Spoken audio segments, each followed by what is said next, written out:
Act 2. The restaurant was cozy and inviting, its dim lighting casting a warm glow over the wooden tables. The soft hum of jazz music created an ambiance of serenity.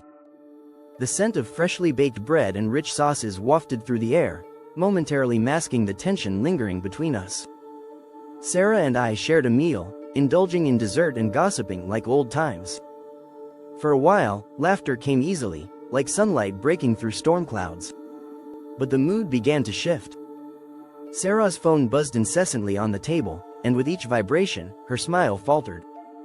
She tried to mask it, but her shoulders tensed, and her fingers fidgeted with the napkin in her lap. Half joking, "Sarah, if you check your phone one more time, I might confiscate it. We're supposed to be enjoying ourselves," forcing a smile. "Sorry. It's just, he keeps texting." Again, tilting my head, observing her. "You've been jumpy all evening. Are you okay? You don't seem like yourself tonight." Shrugging, avoiding eye contact. "I'm fine. He just worries too much, you know," raising an eyebrow. Worry doesn't sound like the right word. "You've been on edge since we left. Is it him?" Pausing, reluctant. "It's just, he doesn't like me going out. He says it's dangerous, especially with you." Incredulous. "With me? What's that supposed to mean?" Sighing, fidgeting with her napkin. "He thinks you're too independent. Like, a bad influence." There's a pause as I process this. Sarah's hands tremble slightly as she folds and refolds her napkin. Gently but firmly. "Sarah, that doesn't sound like worry. That sounds controlling. Defensive," her voice rising slightly. "He's not like that all the time. He's just protective. He loves me." Protective is one thing, but texting you every minute? Not letting you have friends? That's not love, Sarah. That's control. Sarah looks torn, as if she wants to defend him but knows I'm right. She takes a deep breath and leans in, lowering her voice. Softly, "Sometimes I feel trapped, like, if I don't do what he says, he'll just explode. And then it's my fault for making him mad." Leaning forward, my voice calm but resolute. "It is not your fault. Sarah, you deserve to feel safe and to make your own choices." Sarah looks at me, her eyes reflecting a mix of fear and longing. Hesitating, "I wish I could feel that way. But it's not that simple. He says he's doing it because he cares. And, what if he's right? What if I can't handle being on my own?" I reach across the table and gently take her hand. "Sarah, you're smart and stronger than you think. And you're not alone. No one deserves to feel like they're walking on eggshells all the time. Remember my story? I had to take control of my situation, make a decision, and walk away.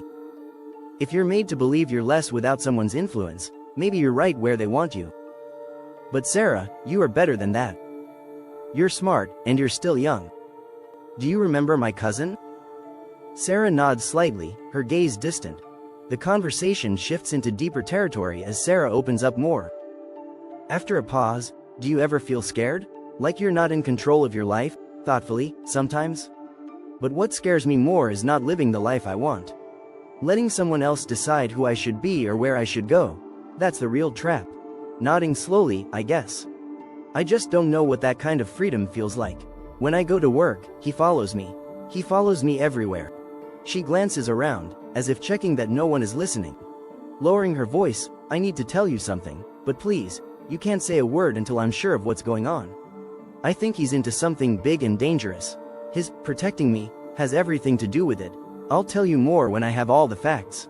For now, let's just say, I'm investigating, and I'm working with the police." I lean back slightly, startled, but I try to remain composed. Encouragingly, "Freedom is scary at first. It's like walking in the dark. But it's worth it, and Sarah, I just hope you're not in some kind of trouble." Sarah falls silent, lost in thought. She glances at her phone again, and then, for the first time all evening, sets it face down on the table. Smiling faintly, "You make it sound so easy." Smiling back, "It's not easy. But it's worth it." Transition to the next scene. We played the slots, cheering at minor wins and groaning at our losses, letting the clinking coins and ringing bells drown out the world. For a while, it felt like we were just two friends having fun, untouched by the worries we had left at the restaurant. But the illusion didn't last. Sarah's phone buzzed again. She glanced at it and immediately stiffened. The brightness in her face dimmed as dread seeped back in. "Sarah," muttering, "missed calls." Again. She quickly silenced her phone, but the unease in her eyes was undeniable. I placed a reassuring hand on her arm, but the tension between us was palpable.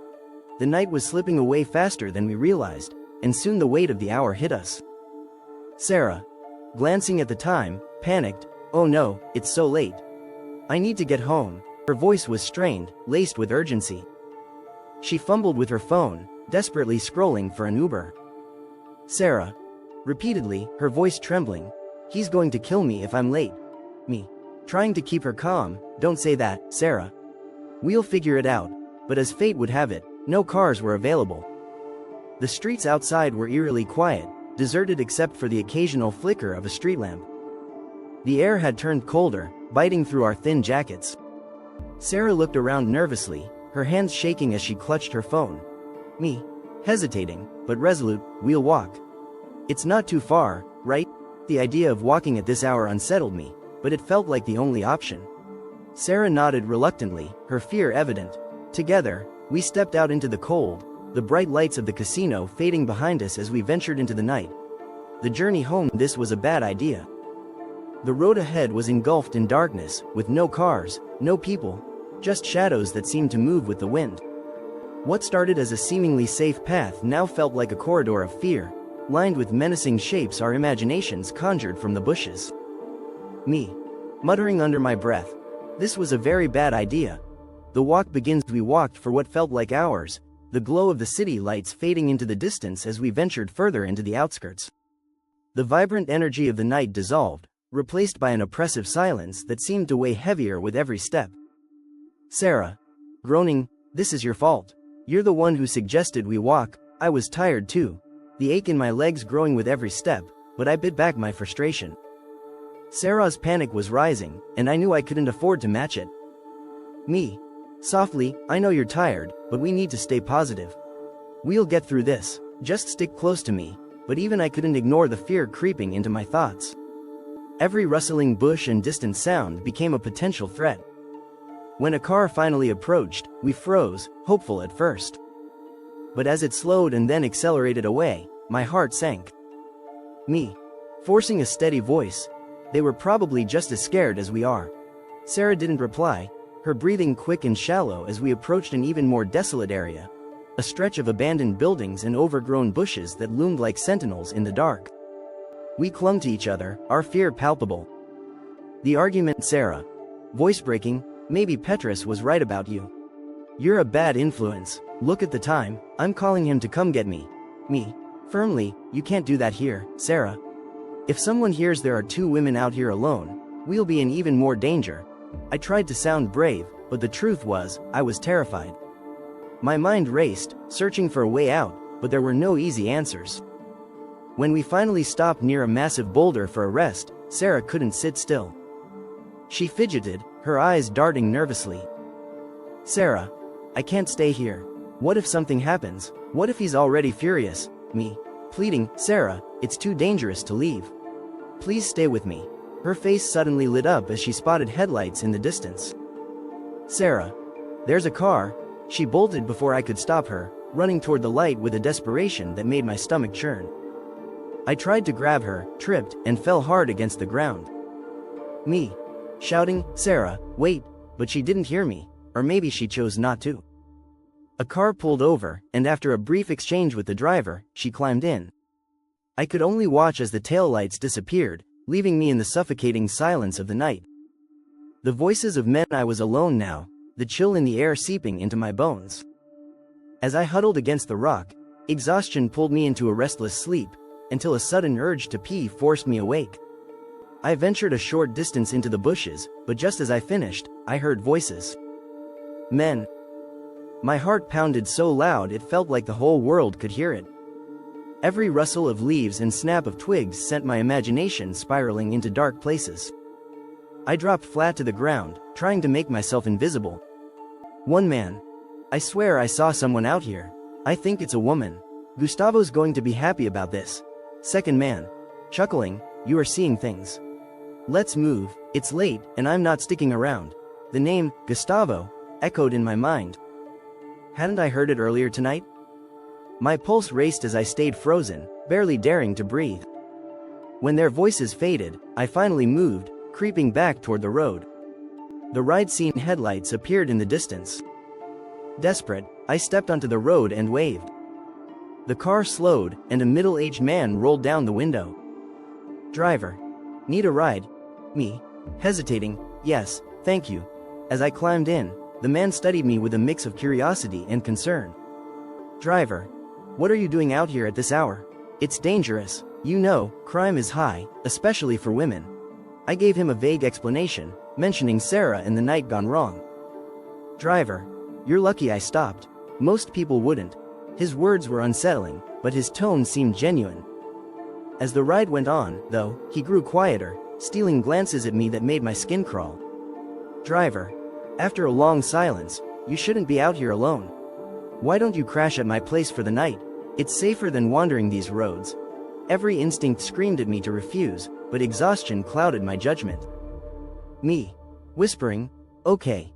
The arrival at his house. The house was large and well kept, with a pristine lawn that felt eerily out of place given the night's events. Inside, family photos lined the walls, but something about them felt off, too perfect. A sword, a knife, and a gun case sat in a distant corner, adding to my unease. "Driver." Smiling, "My wife's a cop. She works night shifts, so it's just us for now. You'll be safe here." His words didn't comfort me. Me. "I can sleep in the garage. It's better than outside, and your wife won't find a stranger in her home." "Driver." Waving it off, "Don't worry. She won't be back until morning." Something in his tone made my stomach tighten, but I was too tired to argue. I took the coffee he offered and retreated to the guest room, trying to shake the sense of dread. Just as I began to doze off, he knocked on the door. "Driver. Are you okay in there? If you feel unsafe, you can sleep in my room." Me.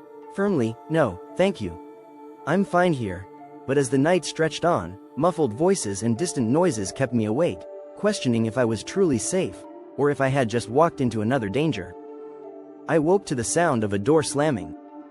The wife's arrival. The sound of footsteps grew louder and louder, the jingle of keys cutting through the silence, followed by the slam of a door and the sharp thud of heavy boots on the floor.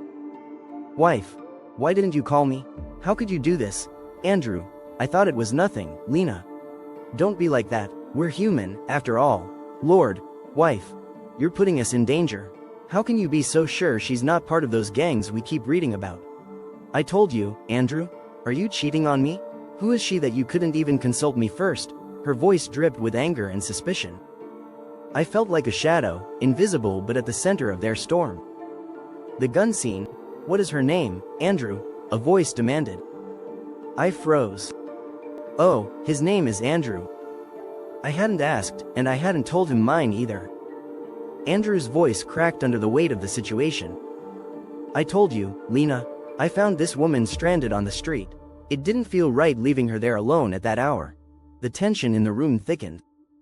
Footsteps approached, heavy and deliberate.